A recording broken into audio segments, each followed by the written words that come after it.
함께 하나님의 말씀을 나누겠습니다. 함께 나누실 하나님의 말씀은 갈라디아서입니다. 갈라디아서 1장 1절에서 5절까지의 말씀입니다.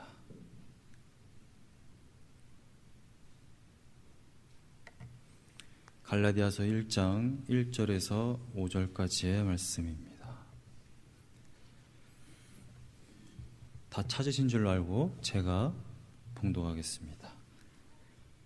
사람들에게서 난 것도 아니요 사람으로 말미암은 것도 아니요 오직 예수 그리스도와 그를 죽은 자 가운데서 살리신 하나님 아버지로 말미암아 사도된 바울은 함께 있는 모든 형제와 더불어 갈라디아 여러 교회들에게 우리 하나님 아버지와 주 예수 그리스도로부터 은혜와 평강이 있기를 원하노라. 그리스도께서 하나님 곧 우리 아버지의 뜻을 따라 이 악한 세대에서 우리를 건지시려고 우리 죄를 대속하기 위하여 자기 몸을 주셨으니 영광이 그에게 세세토록 있을지어다. 아멘. 네, 오늘부터 갈라디아서를 강해합니다. 제가 사실은 연초에 2019년도에 어떠한 설교를 할 것인가 이미 연초에 계획서가 다 되어 있었습니다. 12월 마지막 주 설교까지. 사실은 이 전도 프로그램을 하면서 전도에 대한 설교를 하려고 준비가 다 되어 있었어요. 거의 한 10주에 가까운 설교를 본문까지 다 정해놨는데 화요일까지 마음이 되게 편하지가 않았습니다. 그래서 거의 하루 종일 하나님께 어떠한 부분을 설교했으면 좋겠습니까? 라는 것을 하루 종일 구했어요. 그 가운데서 하나님께서 저에게 주신 말씀이 바로 갈라디아서입니다. 전혀 예상치 못한 부분인데 하나님께서 여러분들에게 또한 저에게 갈라디아서를 통해 주실 은혜가 분명히 있을 줄로 믿습니다. 오늘 본문에도 보니까 1장 3절에 사도 바울이 편지를 쓰면서 인사말에 이렇게 얘기를 합니다. 우리 하나님 아버지와 주 예수 그리스도로부터 은혜와 평강이 있기를 원하노라. 제가 오늘 광고 때 말씀드렸죠. 오랜만이었던 것 같아요. 한 주간 동안 물론 성도님들을 만난 적도 있고 다른 연락을 받은 적은 있지만 일주일 동안 나쁜 소식이 들리지 않았던 것은 물론 그동안 엄청 큰 나쁜 소식이 있었던 것은 아니지만 한 주간 동안 이런 무소식, 네, 정말 토요일 날 어제 밤에 생각해 보니까 참 감사하다라는 생각을 했습니다. 어떤 한 분에게라도 안 좋은 소식이 들리면 한 주간 동안 모든 성도님들이 함께 그 걱정과 그러한 마음을 가지고 살게 되는데 제가 이곳에 올 때 한 교회의 목회자가 세워졌을 때 목회자들이 성도님들에게 하고 싶은 것, 또 예수 그리스도가 이 땅에 오셔서 하고 싶은 것은 결국 이것인 것 같습니다. 하나님의 자녀들이 한 주간 동안 또 이 세상에 살면서 물론 어떠한 일이 있을지라도 그 가운데 은혜가 있구나. 내가 혹 땅에 넘어져서 뒹굴어서 상처가 날지라도 내 안에는 평안이 있구나. 왜? 바로 복음 때문에. 그러한 삶이 이루어지기를 원하는 마음으로 예수 그리스도가 이 땅에 오시고 십자가에 달려 돌아가신 줄로 저는 믿습니다. 목회자들 또한 마찬가지인 것 같습니다. 성도들이 은혜와 평강 가운데 살기를 원하는 것이 바로 목회자들의 다 같은 마음인 것 같습니다. 그럴 때로 여러분들이 어떤 다른 목사님들의 이야기나 유튜브 가운데서 어떤 이상한 말을 듣고 어떤 두려움과 불안과 초조함으로 신앙생활을 목사님이 이렇게 해야 되는 거 아닙니까? 라는 말을 들었을 때 정말 안에서 정말 이 끓어오르는 분노가 일어나요. 저 거짓 선생들은 도대체 어떠한 근거로 저런 말을 하길래 우리 성도들에게 신앙생활을 기쁨과 감사함과 은혜와 평강이 아닌 두려움으로 살게 할까? 정말 그 거룩한 분노가 일어나면 정말 하루 종일 그 분노 때문에 아주 힘든 하루를 보내게 됩니다. 이 갈라디아서는 저의 이러한 마음과 같은 심정으로 지금 사도 바울이 쓴 것입니다. 갈라디아 교회, 갈라디아 지역에 있는 교회들의 거짓 선생들이 들어왔어요. 거짓 선생들이 들어와서 복음을 왜곡했습니다. 어떻게 왜곡을 하였느냐? 복음은 우리에게 자유를 주고 기쁨을 주고 평안을 주는 것입니다. 믿으십니까? 그런데 거짓 선생들은 이렇게 얘기를 하는 거예요. 너희들은 할례를 받아야 된다. 음식법을 지켜야 된다. 제사법을 지켜야 된다. 그래야 구원을 이룰 수 있다라고 말하고 있는 것입니다. 사도 바울은 그렇게 말한 적이 없습니다. 예수 그리스도의 십자가의 은혜가 너희들을 자유케 하였다. 십자가의 은혜만이 바로 공로가 있다. 너희들이 어떠한 일을 할지라도 구원을 이룰 수 없다. 오직 예수 그리스도만으로 구원을 얻을 수 있다. 이것이 바로 복음의 핵심인 것입니다. 근데 거짓 선생들은 이 모든 복음을 거부하는 거예요. 그래서 심지어 이 갈라디아 교회가 어떻게 세워졌습니까? 사도 바울의 전도로 인해서 세워졌어요. 사도행전 13장과 14장에 보면 비시디아, 안디옥, 수리아, 이고니온 이 지역을 여행하는 모습이 나타납니다. 이때 세워진 교회가 바로 갈라디아 교회입니다. 그때 어떠한 복음을 전해서 이 교회가 세워졌느냐? 예수 그리스도의 공로로 말미암아 너희들이 구원함을 얻었다. 이 복음을 전한 것입니다. 근데 거짓 선생은 이것을 거부하는 거예요. 그래서 첫 번째로 어떠한 공격을 했느냐? 사도 바울에게 사도권이 있느냐? 베드로와 요한처럼 예수 그리스도가 불렀느냐? 그래서 예수 그리스도의 공생애 가운데 예수 그리스도를 통해서 가르침을 받았느냐? 그렇지 않다. 사도 바울에게는 사도권이 없다. 이렇게 공격을 한 거예요. 그래서 오늘 본문의 1장의 1절을 보면 이렇게 사도 바울이 먼저 변증하는 것입니다. 사람들에게서 난 것도 아니요 사람으로 말미암은 것도 아니요 오직 예수 그리스도와 그를 죽은 자 가운데서 살리신 하나님 아버지로 말미암아 사도된 바울은 편지를 쓰면서 지금 발신인을 밝힙니다. 근데 발신인이 누구냐? 사도인 나 바울이 지금 너희들에게 편지를 쓴다 이렇게 말하고 있는 것입니다. 그런데 굉장히 독특합니다. 로마서나 빌레몬서나 써져 있는 단순히 주 예수 그리스도의 은혜와 하나님의 은혜로 말미암아 사도된 바울이라고 말하지 아니하고 사람들에게서 난 것도 아니요 사람으로 말미암은 것도 아니다. 나는 오직 예수 그리스도와 하나님 아버지로 말미암아 사도가 되었다 이렇게 말하고 있습니다. 사도 바울이 어떻게 사도가 되었느냐? 베드로의 가르침을 통해서 이미 사도가 된 사람들이 사도 바울을 세웠습니까? 그렇지 않습니다. 바나바나 디도와는 완전히 다릅니다. 그들은 사람들이 세웠어요. 그러나 사도 바울은 다메섹 도상에서 분명히 부활하신 예수 그리스도를 만나게 됩니다. 예수 그리스도로 말미암아 사명을 받아요. 내가 가던 길로 가라. 다메섹에 가서 아나니아라는 자를 만나게 된다. 그를 통해서 침례를 받아라. 너는 이방인을 위하여서 사도로 세워질 것이다. 하나님이 분명히 사도로 부르셨고 사도로 분명히 직함을 허락하시고 사명을 부어주셨습니다. 이것이 사도된 바울의 직책인 것입니다. 성경 내에 보면은 많은 거짓 선지자가 있어요. 거짓 선지자냐 참 선지자에 대한 구분은 이 자가 하나님의 말씀을 대언한 자냐 또는 하나님께서 세우신 자냐 아니면 그냥 자기가 스스로 나는 하나님을 대언하는 자야 내가 스스로 나는 사도야 나는 선지자야 이렇게 말하는 자냐 이것으로 구분이 되는 것입니다. 물론 오늘날에 많은 목사들도 실수를 하고 때로 이상한 말을 하지만 기본적으로 여러분들이 어떠한 신학적인 이야기나 성경적인 이야기나 또는 유튜브를 보시거나 이렇게 보실 때에 기본적으로 여러분들이 이거를 보셔야 된다는 거예요. 이 사람이 목사인지 신학을 어디서 했는지 요즘은 정말 기가 막힌 사람들이 너무나도 많습니다. 신학을 한 적이 없어요. 목사도 아닙니다. 그런데 유튜브에 대놓고 어떤 교회가 어떻다느니 종말이 어떻다느니 별의별 이야기를 다 합니다. 이 사람이 도대체 어떤 신학을 했는지 보려고 이 사람이 어떤 학교를 나왔나 찾아보면 신학도 하지 않았어요. 목사도 아닙니다. 무슨 대학교의 교수 나는 책 읽는 무슨 어쩌고저쩌고 제가 말을 못하겠네요.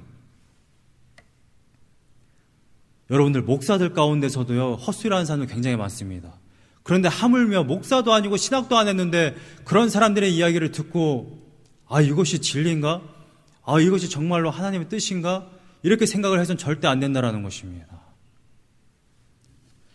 사도 바울은 지금 자신이 이 편지를 보내는 발신인이라고 말하면서 나는 사도다. 그리고 2절에 보면 단순히 발신인이 바울 혼자가 아니라는 것을 분명하게 밝힙니다. 2절의 초반에 보면 함께 있는 모든 형제와 더불어, 로마서 같은 경우는 바울이 소스데네와 같이 썼습니다. 같이 동역하는 사람과 쓴 편지라든지 또는 홀로 쓴 편지들이 많이 있습니다. 유일하게 갈라디아서는 많은 사람들과 더불어서 나는 이 편지를 보낸다라고 말합니다. 함께 있는 모든 형제와 더불어, 영어로는 이렇게 되어 있습니다. All the brothers and sisters. 지금 나와 함께하는 모든 그리스도인과 더불어서 내가 지금 갈라디아에 있는 교회들에게 지금 편지를 쓴다. 왜 함께 있는 모든 사람들과 함께 내가 이 편지를 쓴다라고 말하고 있을까요? 사도 바울의 사도권뿐만 아니라 복음을 왜곡하는 사람들이 있기 때문에 내가 이 편지를 쓰는 이유는 정말 복음이 무엇인지 나만 말할 뿐만 아니라 나와 함께 있는 모든 사람들이 같이 증언하고 나를 서포트한다라는 것을 분명하게 밝히고 있다는 것입니다. 그만큼 거짓 선생들이 말한 이 복음이 너무나도 잘못되었고 진정한 복음이 무엇인지를 말해야 되는 그런 급박성과 중요성을 지금 나타내고 있는 것입니다. 지금 바울이 말하고자 하는 복음의 핵심이 무엇이냐? 이 거짓 선생들은 다시 한번 말씀드립니다만 페이스 언론이 아니에요.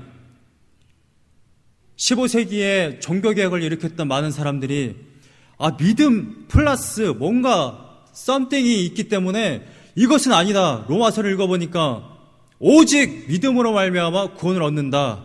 이신칭의 의롭다고 칭한다. 이신의인 의롭다고 인정한다. 이신득의 오직 믿음으로만 의롭다함을 얻는다. 이것이 바로 종교개혁의 모토인 것입니다. 그런데 오늘날 카톨릭도 마찬가지죠. 믿음만으로 구원받는다고 말하지 않습니다. 평생에 이르기까지 계속해서 무언가를 해야만 돼요. 플러스 썸띵, 칠성사, 많은 그러한 의식들을 행해야 되고 많은 그런 구원을 얻기 위해서 많은 착한 일들을 해야만 구원을 얻는다라고 말합니다. 죽기 직전까지 절대 자유함이 있을 수가 없어요. 이것을 지금 사도 바울이 이야기하고 있는 것입니다. 그렇지 않다. 거짓 선생들이 얘기한 것처럼 율법을 지켜야 된다. 제사법을 지켜야 된다. 음식법을 지켜야 된다. 그래야 구원을 얻을 수 있다. 이것은 거짓 복음이다 라는 것을 분명하게 말하고 있는 것입니다. 4절에 보면 사도 바울이 이렇게 얘기합니다. 그리스도께서 하나님 곧 우리 아버지의 뜻을 따라 이 악한 세대에서 우리를 건지시려고 우리의 죄를 대속하기 위하여 자기의 몸을 주셨으니, 이것이 바로 복음의 핵심입니다. 예수 그리스도가 우리의 죄를 대속하기 위해서 자기 몸을 주셨다라는 것입니다. 이 4절 말씀의 원문을 보면 주셨으니라는 것이 가장 처음에 나옵니다. 주었다. 그리스도가 자기의 몸을 왜 주었느냐? 우리를 대속하기 위해서.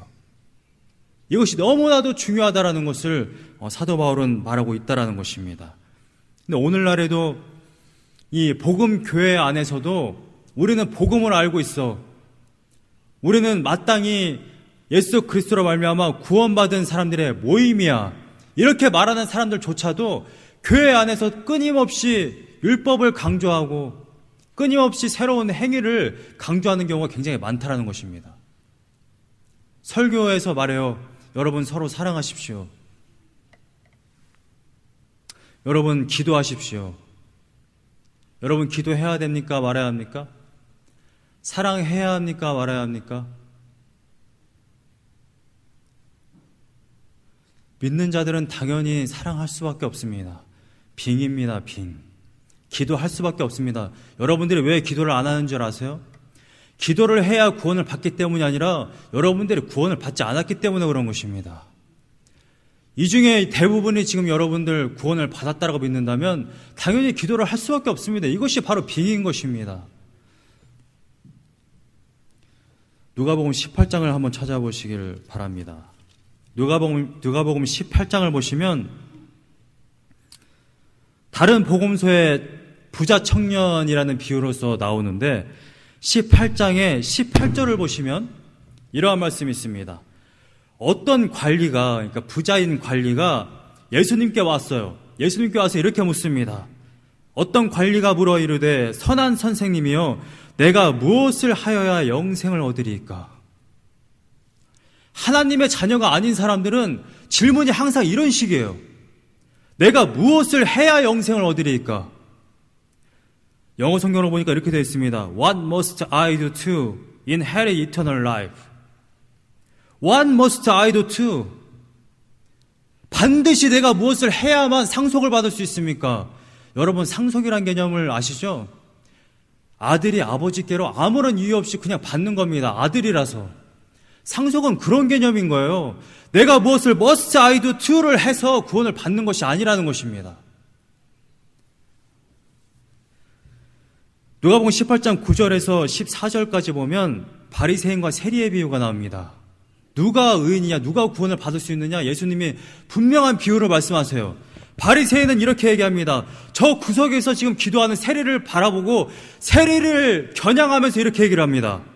11절에 보면 바리새인은 서서 따로 기도하여 이르되, 저 더러운 세리와 같이 함께하기도 싫은 거예요. 바리새인은 서로 따로 기도하여 이르되 하나님이여 나는 다른 사람들 곧 토색하지 않았다, 땅을 빼앗지 않았다, 불의하지 않았다, 간음하지 않았다, 일회에 2번씩 금식 기도를 했다, 일주일에 2번 철저하게 금식 기도를 했다라는 것입니다. 소득의 10분의 1을 반드시 드렸다라는 것입니다. 자신의 의를 드러내요. 보십시오 하나님, 제가 이렇게 했는데 불의하지 않았고 간음하지 않았고 토색하지 않았고 일회에 2번씩 금식을 했고 소득의 10분의 1을 드렸는데 나는 당연히 천국에 들어갈 만하지. 하늘을 빳빳이 쳐다보고 이렇게 기도한다라는 거예요. 나는 죄인이 아닙니다. 보십시오, 내가 율법을 행한 걸 한번 보세요. 제가 바로 의인 아닙니까? 이렇게 기도하는 거예요, 바리새인. 제가 볼 때도 세리보다는 바리새인이 의인이 맞아요. 그런데 예수님은 이렇게 말씀하십니다. 14절에 13절부터 한번 볼까요? 그런데 세리는 멀리 서서 성전의 중앙에 서지도 못하는 겁니다. 저 구석에 서가지고 기도하고 있는 거예요. 멀리 서서 감히 눈을 들어 하늘을 쳐다보지도 못하고 다만 가슴을 치며 이르되 하나님이여 불쌍히 여기소서 나는 죄인이로소이다. 세리는 삶 자체가 죄인이에요. 남의 돈 끌어다가 로마에다 바치는 사람들 아닙니까? 매국노 아닙니까? 그런데 14절에 예수님은 이렇게 말하는 거예요.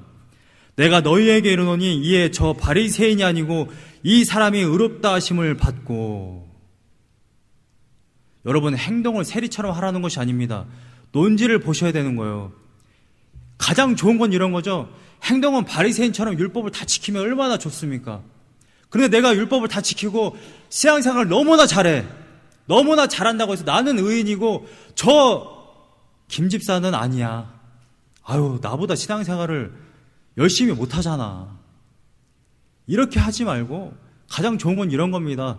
바리새인처럼 신앙생활도 열심히 하고 그 가운데서도 끊임없이 나는 죄인이로소이다, 나를 불쌍히 여겨 주시옵소서 하는 것이 진짜 하나님의 자녀인 것이죠. 논지는 이런 겁니다. 예수님이 말하고자 하는 것이 핵심이 이걸까요? 그래, 세리처럼 죄를 져. 남의 돈 가져다가 귀한 우리 민족들, 가족들 돈 가져다가 로마에다 갖다 바치면서 와서 회개만 해. 논지가 이런 것일까요? 네, 그런 것이 아니라는 것입니다. 논지는 이겁니다. 끊임없이 예수께로 겸손하게 나오는 것, 하나님의 은혜를 구하는 것, 이것이 바로 예수님의 복음의 핵심이라는 것입니다. 그 다음에 또 한 가지 핵심이 뭐예요? 내가 무엇을 했다고 해서, 바리새인이 그것을 했다고 해서 구원을 받는 것이 아니라 오직 예수 그리스도의 은혜로 구원받을 수 있다는 것입니다. 오늘 본문의 4절을 보시면 끝에는 이렇게 되어 있죠. 우리 죄를 대속하기 위하여 자기 몸을 주셨으니, 그리스도께서 왜 몸을 주셨느냐? 그리스도가 왜 십자가에 달려 돌아가셨습니까? 여러분들의 죄를 대속하기 위해서라는 것입니다. 여러분, 예수 그리스도 십자가에 달려 돌아가신 것은 정말 죄를 지어서 로마의 그 법에 의해서 2000년 전에 십자가에 달려 돌아가신 것이 아니라는 것입니다. 예수 그리스도가 도대체 왜 십자가에 달려 돌아가셨느냐? 여러분들의 죄를 대속하기 위해서라는 것이에요. 이 개념을 저는 정말 확실하게 이신칭의 조직신학에서 이렇게 가르칩니다. 본질은 변하지 않는다. 법적 용어다. 죄인인 상태는 여전히 그대로다. 그런데 의인이라고 칭했다. 이것이 바로 칭이다. 외행구로 되면 조직신학에 그렇게 써져 있습니다. 근데 아무리 읽어도 그걸 피부적으로 느끼지 못했어요. 근데 제가 아마 작년 말이었던 것 같습니다. 영화 침묵이라는 영화를 봤어요. 제가 한번 말씀드렸을 거예요.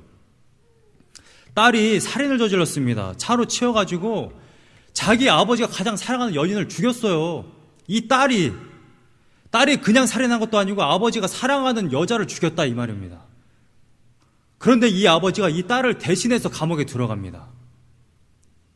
처음에 영화를 봤을 때는 되게 황당했어요. 분명히 죄가 이 딸에게 있는데 이 사람이 정말 죄인이라는 것을 밝히지 못하는 거예요. 이 무능함에 정말 화가 났습니다. 그런데 그 영화가 끝나고 나서 가만히 그냥 한번 곱씹어 봤어요. 아, 나의 상태가 바로 이런 것이구나. 죄인이라는 의미는 바로 그런 거예요. 당연히 지옥으로 가는 것이 당연한 겁니다. 안 믿는 자들이 이런 질문을 해요. 야, 기독교의 하나님 너무 언페어한 거 아니냐? 봐라, 이스라엘 백성들은 저렇게 살리고 왜 블레셋 군대는 저렇게 죽이느냐? 너무 공평하지 않는 하나님 아니냐? 굉장한 착각을 하고 있는 겁니다. 이스라엘 민족이나 블레셋 군대나 아람 군대나 이 세상의 모든 사람들은 다 지옥으로 갈 수밖에 없어요. 이것이 당연한 겁니다. 왜냐하면 하나님은 죄가 없으신 분이시기 때문에, 죄와 함께 할 수 없기 때문에 여러분들을 구원해야 할 하나님의 의무가 아무것도 없다라는 거예요. 우리는 구원을 하지 않으면 마치 하나님이 왜 나를 구원하지 않지? 왜 이스라엘 백성들만 구원하지? 블레셋 사람들도 구원해 주지. 왜 다윗만 저렇게 좋아하시지? 아니, 골리앗도 사랑할 수 있는 건데? 우리는 이런 얘기를 합니다. 완전히 착각하고 있는 겁니다. 이거는 기독교 신학을 모르는 거예요. 다윗이나 골리앗이나 이스라엘 백성이나 블레셋 군대나 다 지옥 백성이라는 것입니다. 그런데 그 중에 하나님이 여러분들을 택해서 구원했다라는 거예요. 그래서 그것을 은혜라고 말하는 것입니다. 이 딸은, 영화에 나오는 이 딸은 감옥에 가야 되는 것이 당연한 겁니다. 왜냐하면 살인을 저질렀기 때문에. 그런데 아버지가 대신 감옥에 들어갔어요.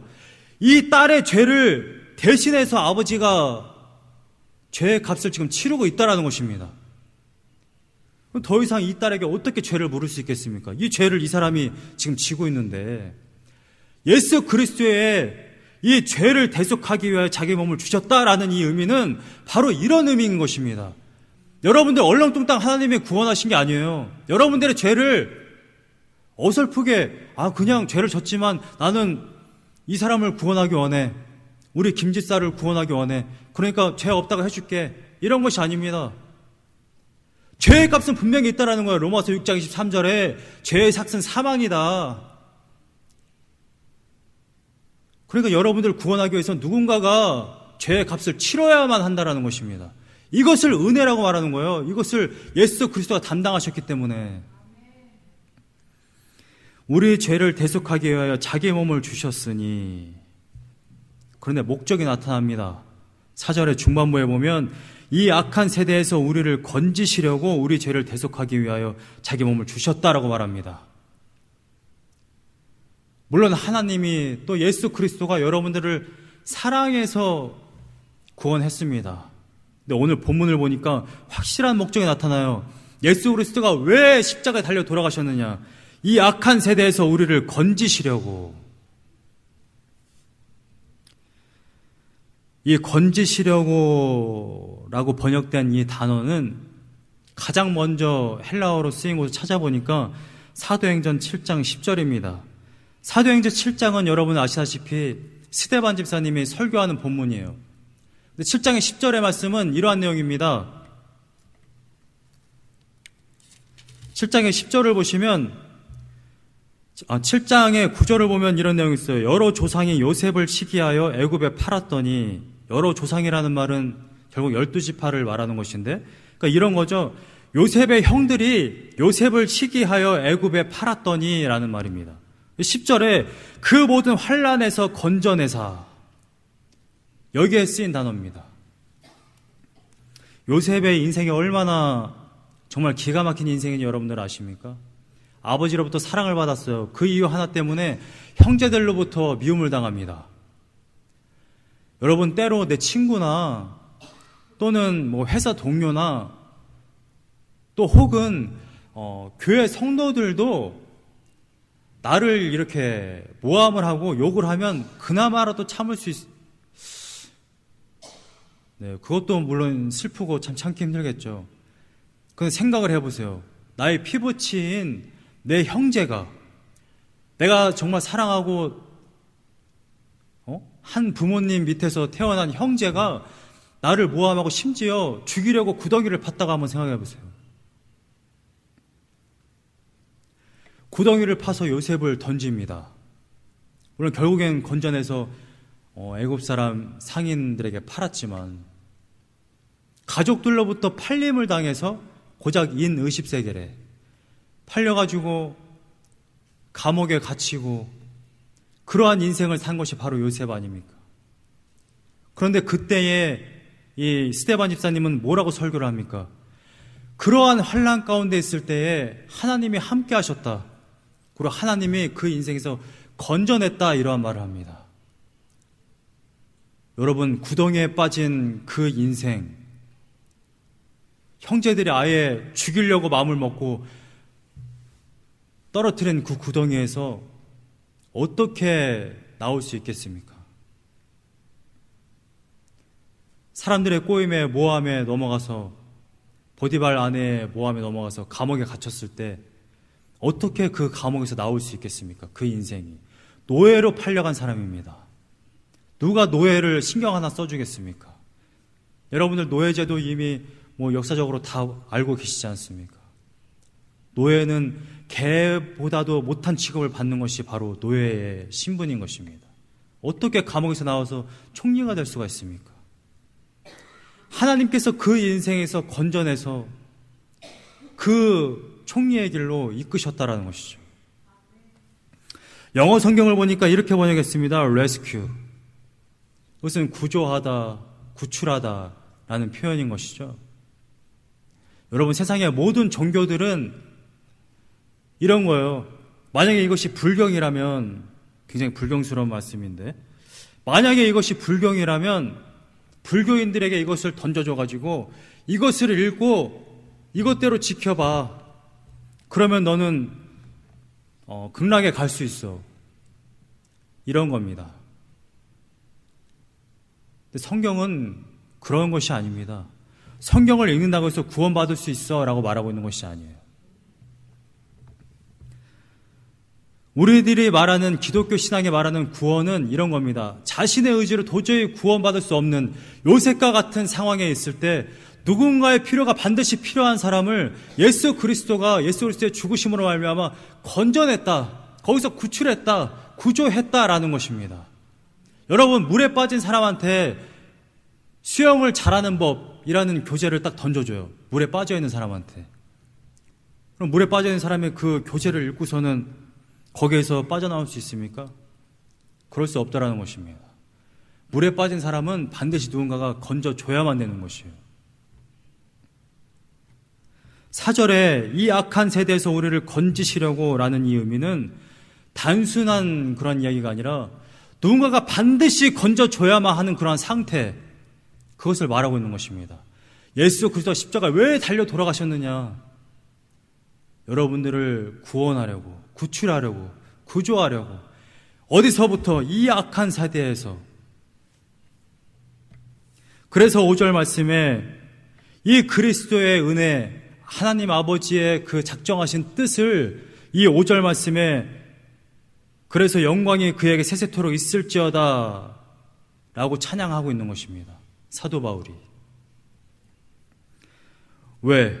그리스도께서 하나님 곧 우리 아버지의 뜻을 따라 이 악한 세대에서 우리를 건지시려고 우리의 죄를 대속하기 위하여 자기의 몸을 주셨기 때문에 우리는 영광이 그에게 세세토록 있을지어다 라고 찬양한다라는 것입니다.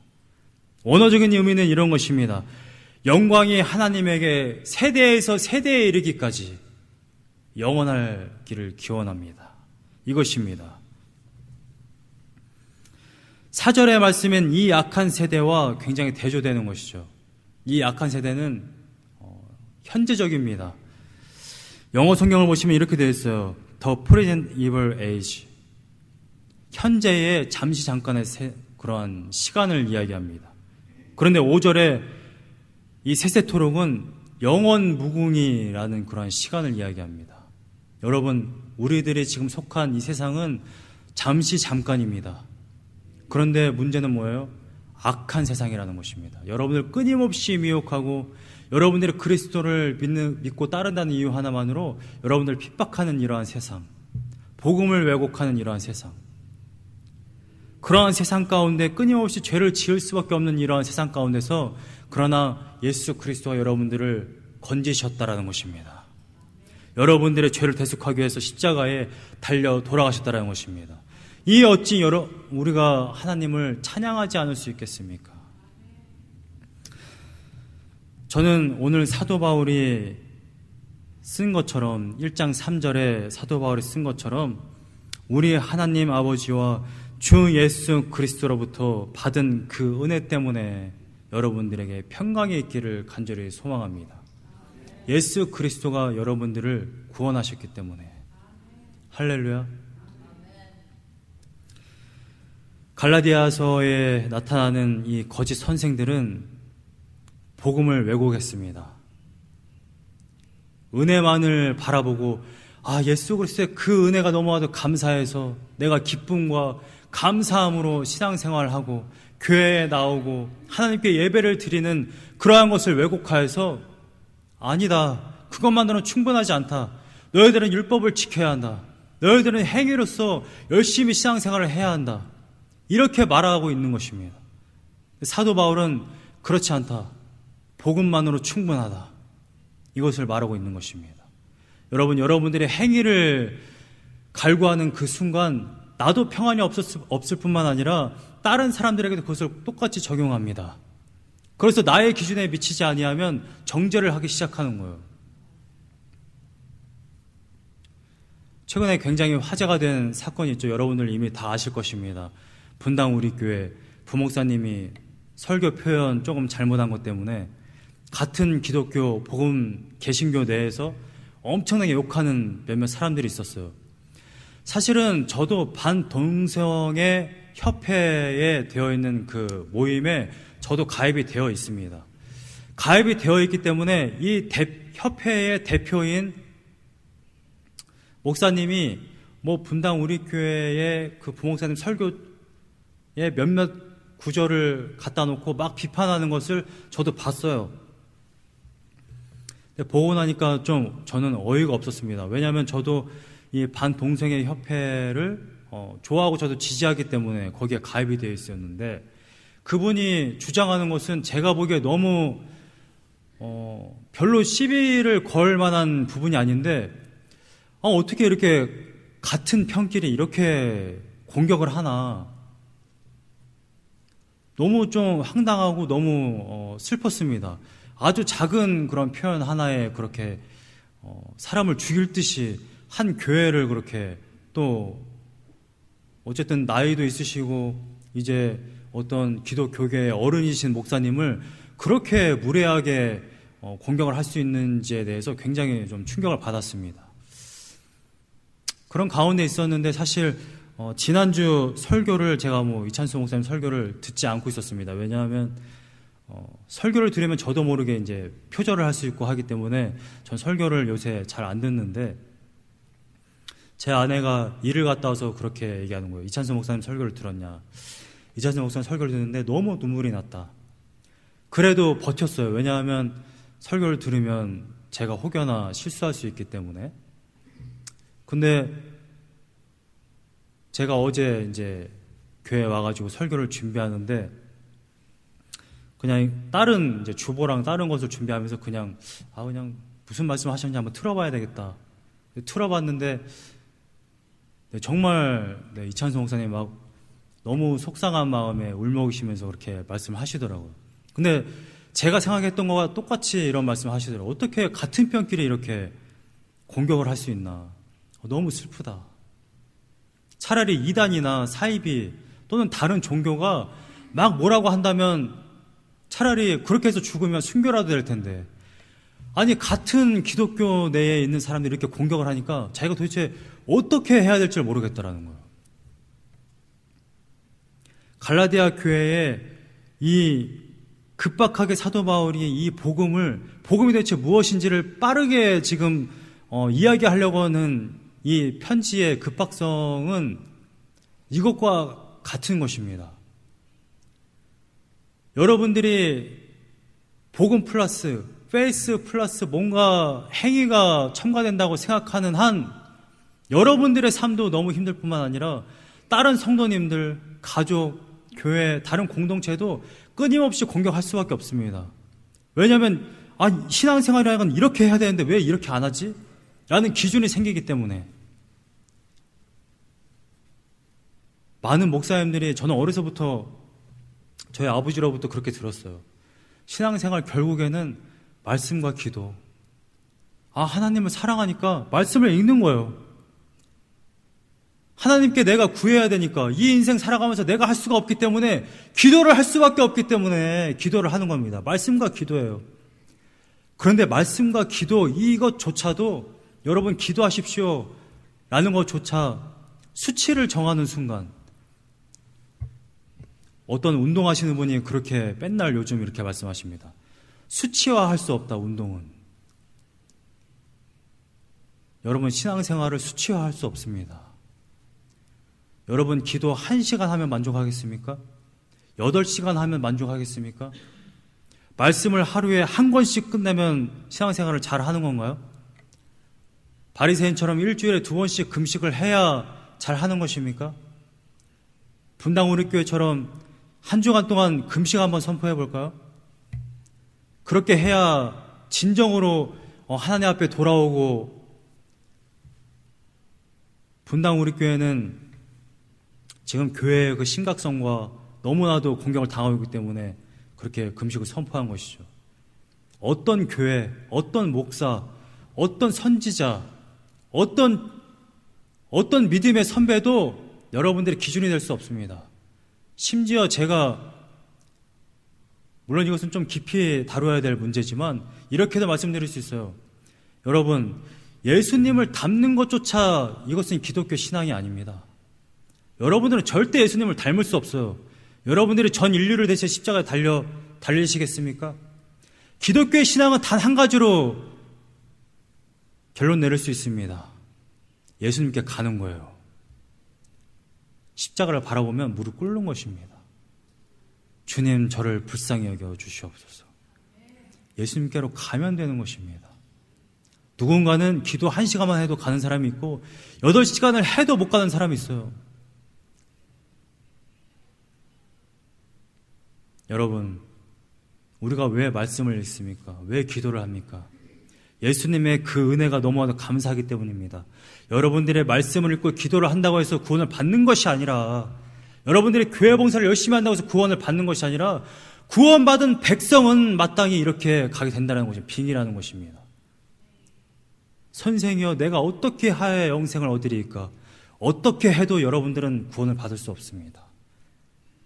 예수님이 여러분들을 구원했다라는 것을 여러분들의 말씀을 읽고 기도를 하면서, 내가 안 믿어지면 죽어라고 기도해봐야 되는 거예요. 하나님의 구원은 정권적이지만 내가 그것을 깨달으려면 밤을 새서라도, 작정 기도를 해서라도, 금식을 해서라도 시체말로 쇼부를 봐야 되는 것입니다. 제가 2006년도에 왜 그렇게 새벽 기도를 나가는지 아십니까? 왜 아침과 저녁으로 기도했는지 아십니까? 청년들이 전부 다 구원받았대. 청년들이 전부 다 예수를 믿었다는 거예요. 단기 선교만 갔다 오면 구원을 받아요. 누군가는 방언을 하고 막 난리가 났어요. 나만 혼자 이러고 있어. 미치지 않겠습니까? 저 사람들은 뭔가가 있다라고 저렇게 미쳐가는데. 그래서 기도하기 시작한 거예요. 물론 그 배후에 분명 성령이 역사하신 것입니다. 여러분, 말씀을 읽어야 하는 이유, 기도를 해야 하는 이유, 구원받기 위한 것이 아니라 예수 그리스도의 그 은혜 때문에 내가 하나님을 더 알고 싶기 때문에 하는 것입니다. 플러스 행위가 아니라는 것입니다. 로마서 8장 1절에 이렇게 말하지 않습니까? 그러므로 이제 그리스도 예수 안에 있는 자에게 결코 정죄함이 없나니. 딸을 대신해서 아버지가 감옥에 들어갔을 때 검사나 판사가 더 이상 이 딸을 정죄할 수 없어요. 너에게 죄가 있다. 정죄라는 것이 그런 것 아닙니까? 너에게 죄가 있다. 정죄할 수 없다라는 것입니다. 왜? 아버지가 감옥에 다시 들어가셨기 때문에. 여러분들은 다 죄인입니다. 죄인이기 때문에 내일 아마 또 죄를 지으실 거예요. 안타깝지만. 그런데 더 이상 하나님은 여러분들을 정죄하지 않는다라는 겁니다. 왜? 예수 그리스도가 여러분들의 죄를 대신해서 돌아가셨기 때문에.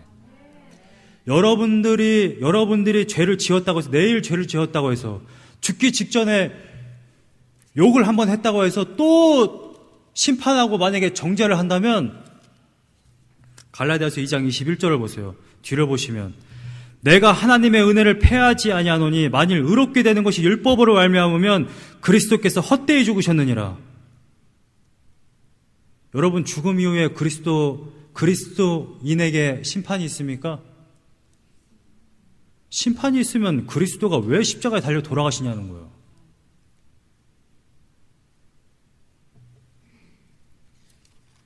여러분, 때로 성도님들을 보실 때, 나의 가족을 볼 때, 나의 회사 동료를 볼 때, 참 안타깝네. 아니, 저 사람 왜 저렇게 행동을 하지? 정죄하고 싶은 마음이 불뚝불뚝 일어납니다. 왜 그렇죠? 하나님의 성품이 있기 때문에 그래요. 죄를 두고 볼 수가 없는 겁니다. 그런데 더 이상 정죄하지 말라는 거예요. 그리스도가 저를 대신해서 돌아가실 수 있다는 것입니다. 여러분 옆에 계신 권사님, 집사님, 옆에 있는 전도사님, 목사님, 예수 그리스도가 그분을, 여러분 옆에 계신 분을 대신해서 돌아가셨다라는 것입니다. 믿으십니까? 이 하나님의 은혜를 안다면 5절에 나와 있는 것처럼 하나님께 영광 돌리고 세세토록 하나님을 찬양하는 그러한 신앙이 되시기를 간절히 소망합니다. 우리 아까 부르신 찬양, 잊을 수 없는 은혜 찬양하겠습니다. 정말 가사가 너무나도 와닿는 그런 가사였어요. 일주일 내내 이 찬양만 들었습니다. 하나님의 그 은혜, 지옥에 갈 수밖에 없는 나를 대신해서, 정말 예수 그리스도가 나를 대신해서 돌아가셨다는데 이 은혜를 어떻게 잊겠습니까? 얼렁뚱땅 하나님이 그냥 너 죄 없어, 내가 그냥 너 그냥 구원해줄게, 천국으로 인도해줄게, 그랬다면 별로 은혜가 안 됐을 거예요. 근데 정말 나는 죄값을 치러야만 되는데 그 죄값을 예수 그리스도가 치렀다라는 거예요. 이 은혜가 얼마나 큰지 모릅니다. 이 은혜를 찬양하기 원합니다. 잊을 수 없는 은혜,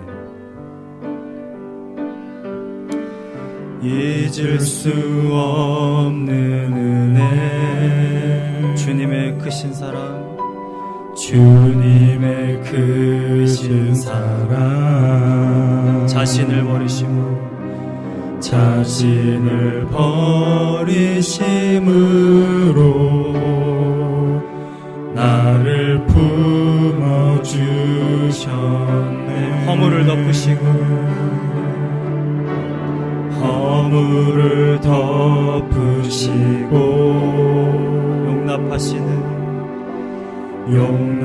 용납하시는 사랑. 놀라운 주님의 사랑. 내 맘을 녹이시네. 주님 사랑해요.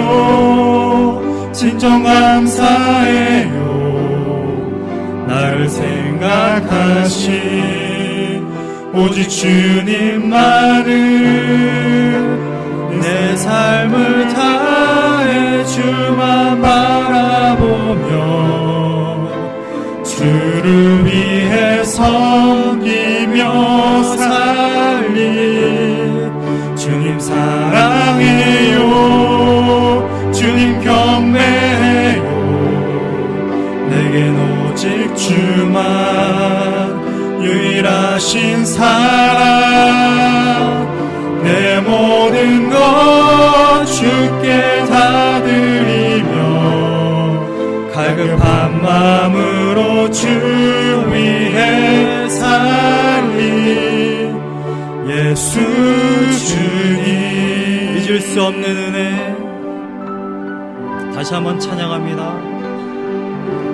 잊을 수 없는 은혜. 주님의 크신 사랑, 주님의 크신 사랑. 자신을 버리심으로 나를 품어주셨네. 허물을 덮으시고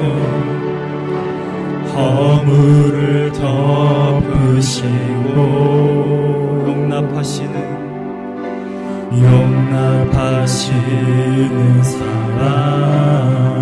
놀라운 주님의 사랑. 내 맘을 녹이시네. 주님 사랑해요. 진정 감사해요.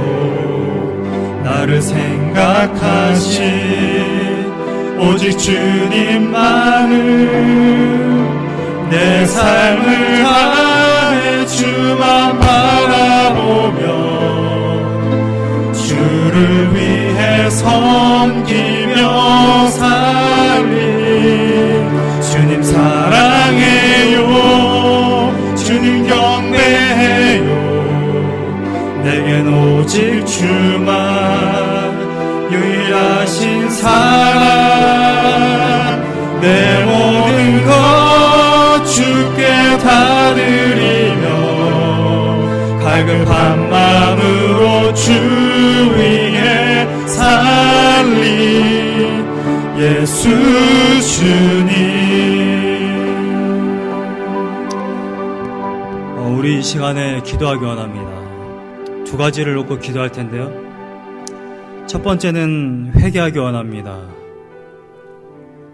제가 말하는 지금 회개는 혹시나 예수 그리스도의 공로에 혹시 플러스 나의 행위가 거기에 플러스 되어 있지 않은지 돌아보기 원합니다. 여러분, 나의 나 된 것은 오직 예수 그리스도의 은혜입니다. 나의 행위가 플러스 되는 순간 모든 것이 교만이 될 수밖에 없어요. 바리새인처럼 주님 보세요. 내가 이만큼 기도하지 않았습니까? 주님 보세요. 내가 이만큼 헌금하지 않았습니까? 주님 보세요. 내가 이만큼 착하게 살지 않았습니까? 하나님 앞에 감히 나의 의를 드러낼 수 있다는 것입니다. 혹시 나의 삶 가운데 이러한 모습이 있다면 회개하기 원합니다. 또 하나 기도할 때 우리 교회를 놓고 기도하겠습니다. 우리 교회가 성도님들 각 사람들이 서로 정죄하거나 비방하거나 서로를 손가락질하는 것이 아니라 이찬수 목사님 말한 것처럼 같은 편끼리 서로 보듬어주고 서로를 위해주고 남들 앞에서 오히려 더 챙겨주는 그러한 교회 되게 하여 주시옵소서. 우리 합심하여서 첫 번째는 회개하고 두 번째는 교회를 위하여서 기도하겠습니다. 사랑과 은혜가 많으신 주님, 우리가 때로 나의 모습이 내가 남들보다 말씀을 더 본다고 하여서, 때로 내가 남들보다 기도를 더 한다고 하여서, 때로 내가 착하게 살았다고 하여서 하나님 앞에 감히 교만하게 나의 의를 드러낸 적이 없습니까? 주님, 나에게 그러한 모습이 있다고 한다면 이 시간에 예수 그리스도의 보혈로 씻어 주시옵소서. 다시 한번 오직 예수 그리스도만을 바라게 하여 주시옵시고, 겸손하게 주님 아버지 앞에 무릎 꿇을 수 있는 하나님의 종 되게 하여 주시옵소서. 내가 무엇이 잘났다고 남을 판단하며 남 위에 서서 남을 아버지 지적하겠습니까? 주님, 나는 오직 예수 그리스도 안에 죄인 된 자요, 오직 겸손하게 주님만 바라보는 귀한 자녀 되기를 원합니다. 주님, 또한 이 시간에 기도합니다. 이 켄터키 선교교회 주님 아버지 불쌍히 여겨 주시옵소서. 기도합니다. 간구합니다. 아버지 부르짖습니다. 저 마귀 사탄은 이 교회를 무너뜨리려고 이 교회를 끊임없이 공격하는데, 아버지, 우리가 이 사탄을 대적하며 오직 예수 그리스도의 그 사랑으로 우리가 서로를 섬기며 오히려 감싸주고 오히려 다른 이들을 위하여서 끊임없이 기도할 수 있는 그러한 공동체 되게 하여 주시옵소서. 마귀 사탄이 우리 교회를 무너뜨리고 이먹지 못하게 하여 주시옵소서. 오직 예수 그리스도 안에서 온전히 사랑을 전하며 예수 그리스도 안에서 온전히 겸손한 그러한 공동체 되게 하여 주시옵소서. 이 교회가 그리하여 예수 그리스도의 그 반석 위에 굳게 서나가는 그러한 교회 되기 원합니다. 하나님의 은혜를 부어주시옵시고 하나님의 은혜 안에서 온전히 세워지는 귀한 공동체 될 수 있도록 주님께서 인도하시고 역사하여 주시옵소서. 예수님의 이름으로 기도하였습니다.